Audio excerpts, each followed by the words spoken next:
మీకు బైబిల్ చదవడం రాలేదని, వాళ్ళ గురించి సరిగ్గా ప్రస్తావించలేదని, ఇంగ్లీష్ బైబిల్ని మీరు సరిగ్గా చదవండి, నిన్న మీరు ఏమన్నారు అని అంటే భూమి ఆకాశాలను సృష్టించాడు అని, అంటే మొదటిగా భూమి తర్వాత ఆకాశాన్ని అన్నట్టుగా ఆ లేఖనాలు కనిపించినాయి.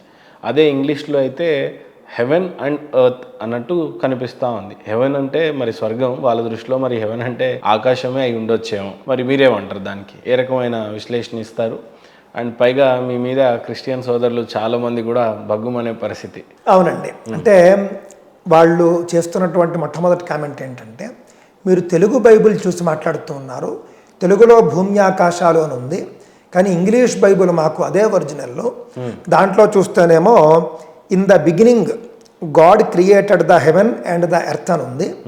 అంటే ఆది యందు భగవంతుడు స్వర్గాన్ని మరియు భూమిని సృష్టించాడు అని ఉంది.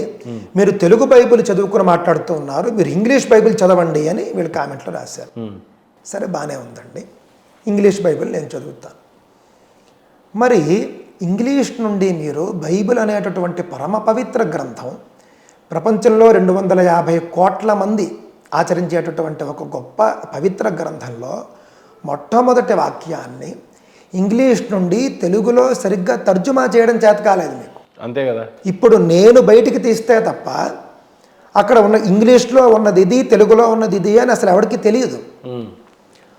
బైబిల్లో మొట్టమొదటి వాక్యాన్నే ఇంగ్లీష్లో, అంటే మూలంలో ఉన్నది ఉన్నట్లుగా క్రైస్తవులకు చెప్పడం చేత కాలేదు మీ పాస్టర్లకి. ఇంకా మీరు బైబిల్లో ఉన్నవన్నీ కూడా మీరు చెప్తున్నవి నిజాలు అని ఎవరు నమ్మాలి, ఎందుకు నమ్మాలి? అంతే. ఇప్పుడు నా దగ్గర ఒక బైబిల్ ఉందండి. ఈ బైబిల్ ఎక్కడ తీసుకున్నది అని అంటే, మన కూకట్పల్లిలో కల్వరీ టెంపుల్ ఉంది చూసారా, ఆ కల్వరీ టెంపుల్లో తీసుకున్నటువంటి. ఎంత పడింది గురుగారు? ఇది 2300 అనుకుంటానండి. బైబిల్ 2300 బైబిల్ పుస్తకం. ఈ పుస్తకం వీళ్ళు ప్రచురించింది ఎవరు అని అంటే the Bible society of India అండి. ఇందులో చాలా స్పష్టంగా వీళ్ళు ఏం చెబుతూ ఉన్నారు, ఇందు పాత నిబంధన గ్రంథమును కొత్త నిబంధన గ్రంథమును ఇమిడి ఉన్నవి. ఇది ఆదిమ హెబ్రీ గ్రీకు భాషలలో నుండి భాషాంతరం చేయబడింది అని ఇక్కడ స్పష్టంగా ప్రతిజ్ఞ, ఇది ప్రతిజ్ఞ చేశారంటే మూలంలో ఉన్నది ఉన్నట్లుగా ఉంది అని ఇక్కడ అర్థం. మరి మూలంలో ఉన్నది మొదటి పేజు మొదటి వాక్యం. అంటే అసలు స్వర్గానికి అలాగే ఆకాశానికి తేడా తెలియదు. స్వర్గం అంటే ఏమిటి? అలౌకిక ప్రాంతం, మీ కంటికి కనిపించదు. ఆకాశం అంటే ఏమిటి? ఫిజిక్స్లో భాగం. మీకు ఆకాశం అనేది తెలుస్తుంది, మీకు కనిపిస్తుంది. దానికి కొన్ని లక్షణాలు ఉంటాయి. శబ్ద గుణకం ఆకాశం అని శాస్త్రం చెబుతూ ఉంటుంది. ఇక్కడ ఆకాశం ఉంది అని ఏంటి లక్షణం అని అంటే, ఇప్పుడు నేను మాట్లాడాను, మీకు సౌండ్ అనేది వినిపించింది, ఇక్కడ ఆకాశం ఉంది. మీరు అదే నీటి లోపలికి వెళ్ళండి, అక్కడ మీరు మాట్లాడండి, వినిపిస్తుందా? ఎందుకు వినిపించదు? అక్కడ ఆకాశం లేదు, స్పేస్ లేదు మీకు దాంట్లో. కావున ఎక్కడైతే సౌండ్ ఉందో అక్కడ ఆకాశం ఉంది. కావున ఆకాశానికి ఒక లక్షణం ఉంది. స్వర్గానికి అసలు ఏమీ లేదు, అలౌకికమైనటువంటిది. ఎక్కడ ఉంటుందో తెలియదు, ఎలా ఉంటుందో తెలియదు, ఎవడు చూశాడో తెలియదు, చూసిన వాడు వచ్చి చెప్పలేదు, ఇవన్నీ కూడా ఉంటాయి. అలాంటిదేమో స్వర్గం అని ఇంగ్లీష్లో ఉందిట, ఆకాశం అని వీళ్ళేమో తెలుగులో వీళ్ళు రాసేశారట. ఏదో పెద్ద ప్రతిష్టాత్మక సంస్థ the Bible society of India Hebrew నుండి తర్జుమా చేసామని చెప్పేసి తర్జుమా చేసిందట. ఇంతకాలము మొత్తం అన్ని చర్చిల్లోనూ తెలుగు రాష్ట్రాల్లో పాస్టర్లు బోధించేది తెలుగు బైబిలా, ఇంగ్లీష్ బైబిలా?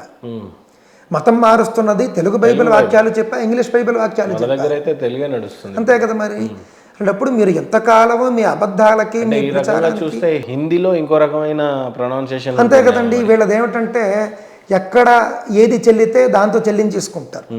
వీళ్ళకి బైబిల్లో మొట్టమొదటి వాక్యం 2 వాక్యం, అందులో 6 7 పదాలు ఉంటాయి. ఇది సరిగ్గా తర్జుమా చేయడం చేత కాలేదు. అక్కడ హెవెన్ అండ్ ఎర్త్ అని ఉంది ఇంగ్లీష్లో, అంటే స్వర్గము మరియు భూమి. ఇక్కడ భూమి మరియు ఆకాశం, అంటే వరుస క్రమం కూడా మార్చేశారు. ఇదేమి పవిత్ర గ్రంథం? పవిత్ర గ్రంథం అంటే ఎలా ఉంటుంది? వేదాలు ఎలా ఉంటాయంటే, రాముడు ఏ విధంగా పఠించాడో అదే విధంగా నేడు మనము పఠిస్తున్నాం. ఒక్క అక్షరం కూడా తేడా ఉండదు. ఆనుపూర్వి అంటారండి. ఆనుపూర్వి అంటే వరుస క్రమం, దాంట్లో తేడా ఉండకూడదు. ఆనుపూర్విలో తేడా వస్తే మీకు వేదత్వం పోతుంది. చాలా మంది హిందువులు తన మతాన్ని వదిలేసి మారిపోతున్న, ఈ క్రిస్టియానిటీలోకి మారిపోతున్నారు, లేదంటే ఇస్లామిక్లో మారిపోతున్నటువంటి వ్యక్తులకి ఏం చెప్తారు? వాళ్ళకి ఏమిటి అని అంటే కనుకండి, ఏ రకంగా చూడొచ్చు? అలా పాపం అని చూడొచ్చా? తనం చదువుకున్న వాళ్ళు కూడా వాళ్ళకి నేను ఒకే సందేశం నేను మీకు చెప్తాను. మీ ఇంట్లో మీ అమ్మగారో మీ భార్యో గొప్ప వంటకాలు చేశారు, పంచభక్ష పరమాన్నాలు, వేడివేడి అన్నం, బాస్మతి రైస్, మంచి కూర, పప్పు, చారు, ఇంకా మీకు ఏమి ఇష్టమైతే అవన్నీ వడ్డించారు. చూస్తేనే నోరు ఊరుతుంది. రారా నాయన తిను అని అన్నారు మీ అమ్మగారు. మీరేం చేశారు? నాకు ఈ అన్నం వద్దు అని చెప్పేసి ఒక బొచ్చు పట్టుకుని నేను అడుక్కుంటానని చెప్పి వెళ్ళిపోయారు. అంటే సిద్ధంగా ఉన్నటువంటి అన్నాన్ని మీరు ఎడంకాలతో తన్నేసి ముష్టెత్తుకుని మీరు భోజనం చేస్తే ఎంత దౌర్భాగ్యమో. హిందూ ధర్మంలో పుట్టి హిందుత్వాన్ని వదిలేసి మీరు వేరే మతంకి వెళితే మీ స్థితి కూడా అంతే. సిద్ధాన్నాన్ని అంటే అరిటాకులో వడ్డించినటువంటి అన్నాన్ని మీరు ఎడంకాలతో తన్నేసుకుని వీధినా తిరిగి భిక్షాటన చేసుకుని జీవిస్తాను అని మీరు తీర్మానం చేసుకున్నట్టే లెక్క. ఎందుకు అంటున్నారు అలా? ఎందుకు అనంటే మీకు ఇక్కడ ఉన్నటువంటి ఆ యొక్క ఫ్లెక్సిబిలిటీస్. ఉదాహరణకి మీరు తప్పు చేశారనుకోండి, అంటే తెలియక పొరపాటు చేస్తే దానికి ప్రాయశ్చిత్తం ఉంటుంది. ప్రాయశ్చిత్తం చేసుకుంటే మీరు మళ్ళీ హిందూ దేవుళ్ళని కాదు అని అనుకొని మరి క్రిస్టియానిటీని పుచ్చుకున్నారు. వీళ్ళు ఏమన్నా శిక్షకు అర్హులు అవుతారా మన ధర్మం ప్రకారంగా? వాళ్ళు దేవుణ్ణి కాదు అన్నందుకు శిక్షకు అర్హులు అవరు. అక్కడికి వెళ్ళిన తర్వాత వాళ్ళు విధులు మర్చిపోతారు. అంటే మన సనాతన ధర్మంలో చెప్పినటువంటి ఒక జీవుడు చేయవలసినటువంటి విధులు ఏవైతే ఉన్నాయో అవి వీడు ఆచరించలేదనుకోండి, ఆచరించకపోవడం వల్ల వాడికి కొంత పాపం వస్తుంది. ఆ పాపానికి వాడికి శిక్ష ఖచ్చితంగా పడుతుంది. ఇప్పుడు బొట్టు పెట్టుకోరు, అలాగే స్నానం చేయరు. సనాతన ధర్మంలో స్నానం చేయండి అనే వచనం కూడా ఉంటుంది. బైబిల్లో ఏమైనా ఉంటుందండి అలాగా? లేదండి, ఉండదు. అసలు ఈ కృత్యాల గురించి అసలు ఏమీ అసలు ఉండదు. అసలు రోజు పడుకో తిను మీకు స్నానం చేస్తే కూడా ఒక పుణ్యం అని సనాతన ధర్మం చెబుతుంది. కార్తీక స్నానం ఒక పుణ్యం, మార్గశిర స్నానం ఒక పుణ్యం, మాఘ స్నానం ఒక పుణ్యం, అందులో ఒక పుణ్యం ఉంటుంది. మీరు స్నానం చేసి మీరు భగవంతుడి పూజ చేయాలి, అంతేకాని స్నానం చేయకుండా మీరు చేయడానికి వీల్లేదు. అలాగే మీకు అనేక నియమాలు ఉంటాయి. సరే, మారిపోయిన వాళ్ళ పరిస్థితి అయితే అది. ఇంకా చాలామంది హిందువులు మారలేదు, రేపు భవిష్యత్తులో మారుతారేమో. వాళ్ళకి ఏం చెప్తారు మరి? మారకుండా ఉండడానికి ఏం చెప్తారు? మారిపోయిన వాళ్ళకి ఏం చెప్తారు? మారకుండా ఉండడానికి అని మనం ఏం చెప్పాలంటే, ఇది సనాతన ధర్మం. సనాతన ధర్మం అంటే చాలామంది తప్పుడు అర్థం ఒకటి చెప్తున్నారండి ఈ మధ్య.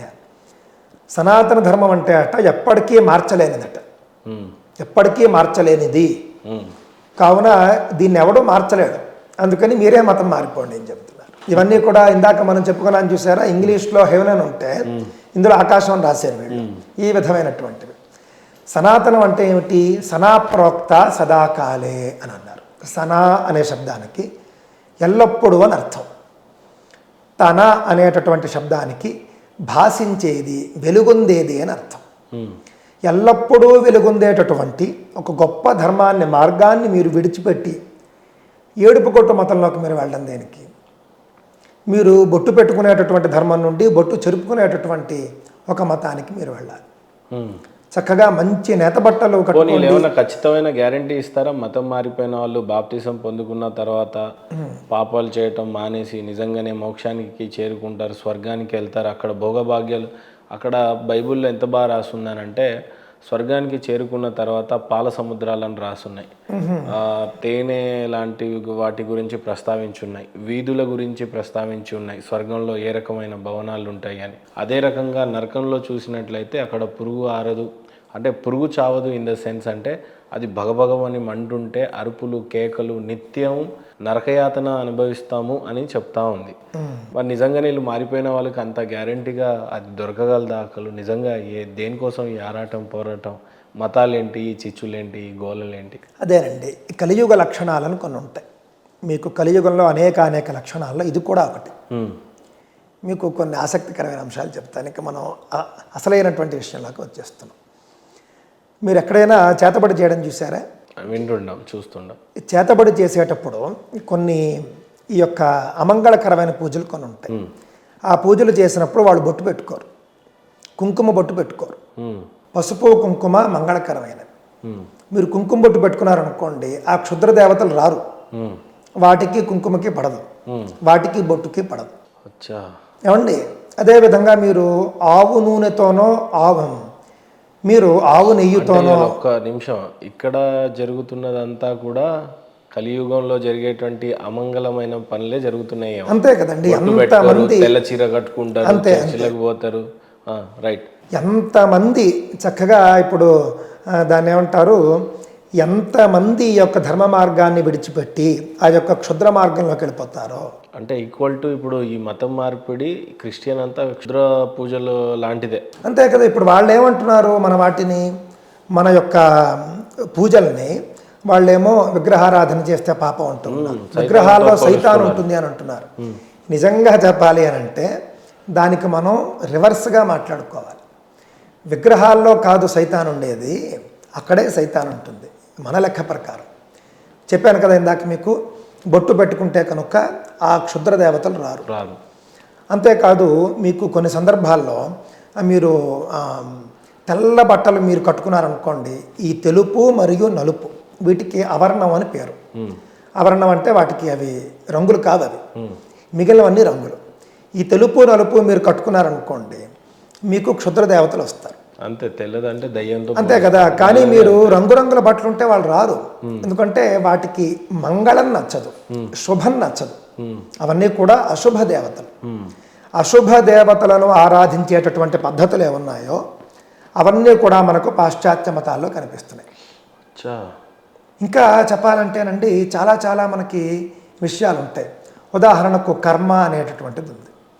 కర్మ మనం చేయాలి అని చెప్పేసి మనం చెప్తాం, వాళ్ళేమో అక్కడ కర్మభ్రష్టులు అవుతారు, అసలు కర్మ చేయకూడదని చెప్తారు.